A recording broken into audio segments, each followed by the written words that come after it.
নমস্কার বন্ধুরা, ঐশীস কিচেনে সবাইকে জানাই স্বাগত। প্রতিদিনের মতো আজ আমি একটা নতুন রেসিপি নিয়ে চলে এসেছি। কাঁঠালের সিজন শেষ হওয়ার আগেই আপনারা বাড়িতে একবার হলেও এইভাবে কাঁঠাল দানা দিয়ে মাছের ঝোল বানিয়ে খেয়ে দেখবেন। এতটাই ভালো লাগবে যে আপনারা কিন্তু সব সময় এইভাবেই কাঁঠাল দানা দিয়ে মাছের ঝোল খাবেন। আর যারা খেতে চায় না কাঁঠাল দানা, তারাও কিন্তু খেয়ে নেবে। প্রথমেই দেখুন গ্যাসে কড়া বসিয়ে দিয়ে আমি তেল দিয়েছি। তেলটা আপনারা একটু কালো দেখছেন, কারণ আমি আগে 4 থেকে 5 পিস মাছ আগে আমি ভেজে রেখেছিলাম, তাই পরেরটা আপনাদের দেখাচ্ছি, তাই তেলটা আপনারা পোড়া দেখছেন।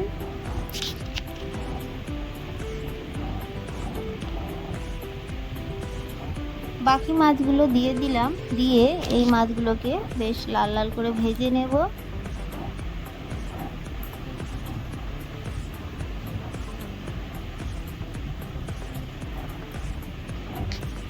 কয়েক মিনিট রেখে দেওয়ার পর মাছগুলোকে দেখুন আমি উল্টে পাল্টে ভেজে নিচ্ছি।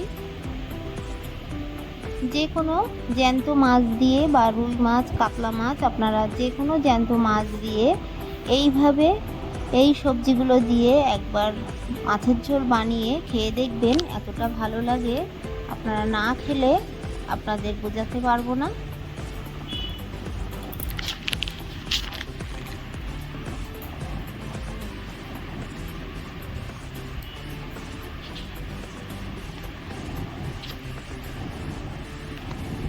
উল্টে পাল্টে মাছগুলোকে আমি সুন্দর করে ভেজে নেব। মাছগুলোকে আমি দেখুন ভেজে নিয়েছি খুব ভালো করে। তারপরে এই মাছগুলোকে আমি তুলে নেব। এই সময় কড়ার মধ্যে দিয়ে দেব কেটে রাখা বেগুন। একটা মাখরা বেগুন আমি দিয়ে দিলাম।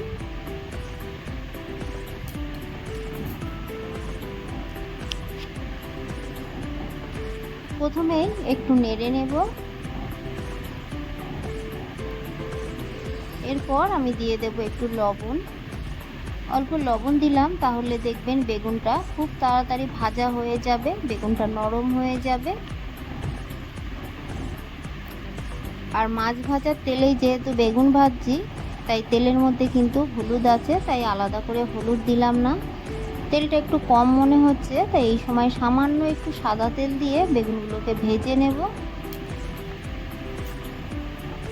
দেখুন বেগুনগুলোকে আমি ভালো করে ভেজে নিয়েছি। তারপরে এই বেগুনগুলোকে আমি তুলে নিলাম। এই সময় কড়ার মধ্যে আমি দিয়ে দেব একটু সর্ষের তেল। তেলটা গরম হতে দেব। তেলটা গরম হয়ে গেলে এই সময় দিয়ে দেব হাফ টিস্পুন গোটা জিরে। ফোড়নটা ভাজা হলে দিয়ে দেব একটা মিডিয়াম সাইজের কুচানো পেঁয়াজ। পেঁয়াজটাকে দিয়ে ভালো করে একটু নেড়ে নেব। পেঁয়াজটা কিছুটা ভাজা হয়ে গেলে সেই সময় কিন্তু বাকি সবজিগুলো দিয়ে দেব। পেঁয়াজটা দেখুন মোটামুটি ভাজা হয়েছে। এই সময় দেখুন আমি সবজি দিচ্ছি। এখানে আছে দেখুন চুই ঝাল দিলাম, বরবটি দিলাম, আলু দিলাম, আর দিয়ে দেবো কাঁঠাল দানা। এই সব সবজি আমি একসঙ্গে দিচ্ছি। আপনারা সবুজ যে লম্বা লম্বা দেখছেন, এর মধ্যে কিছুটা বরবটি আছে আর কিছুটা চুই ঝাল আছে। আপনাদের বাড়িতে চুই ঝাল থাকলে দেবেন, না থাকলে দেবেন না। না দিলেও কিন্তু তরকারিটা ভালো লাগবে। দিয়ে দেব লবণ, দিয়ে দেব হলুদ গুঁড়ো। কয়েক মিনিট এইভাবে নেড়ে সবজিটাকে একটু ভেজে নেব।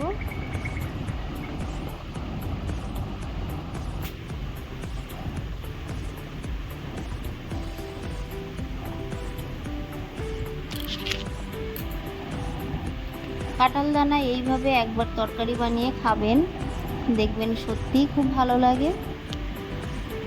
এই সময় দেখুন এখানে আমি দিয়ে দিলাম আদা, কাঁচা লঙ্কা আর গোলমরিচ বাটা।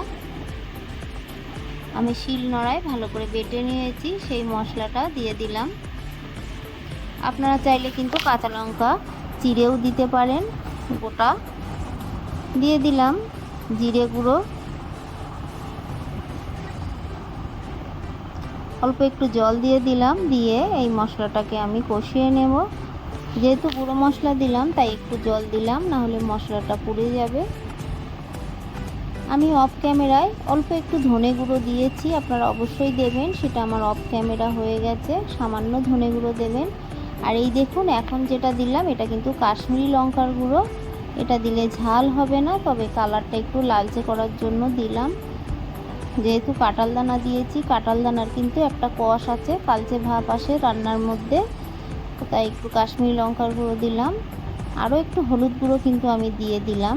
দিয়ে খুব ভালো করে নেড়ে সবজিটাকে কষিয়ে নিয়ে তারপর আমি এখানে দিয়ে দেব পরিমাণ মতো জল।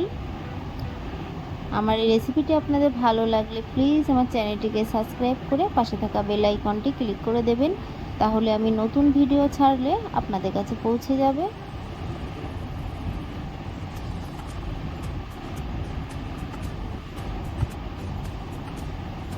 খুব ভালো করে আমি কষিয়ে নিয়েছি।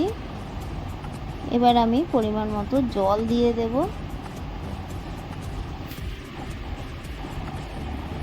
আপনারা যতটা গ্রেভি রাখতে চান সেই মতোই দেবেন। যেহেতু মাছের ঝোল করব তাই একটু গ্রেভি রাখবো।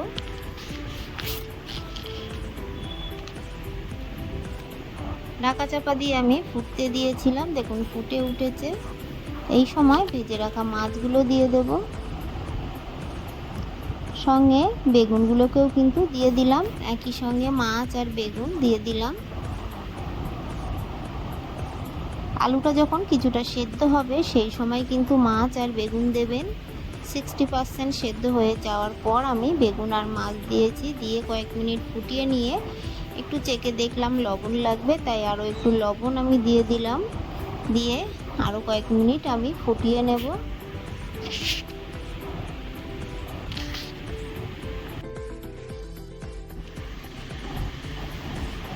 আরও কয়েক মিনিট ফুটিয়ে নেওয়ার পর আমি গ্যাসের ফ্লেমটাকে অফ করে দেব।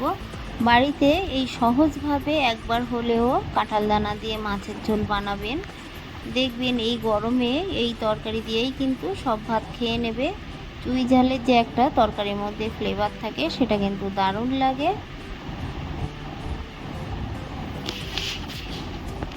সব শেষে আমি ভালো করে চেখে দেখে নিয়ে গ্যাসের ফ্লেমটাকে অফ করে দিলাম। দেখুন কালারটা কতটা সুন্দর হয়েছে, আর খেতেও কিন্তু দারুণ হয়েছিল।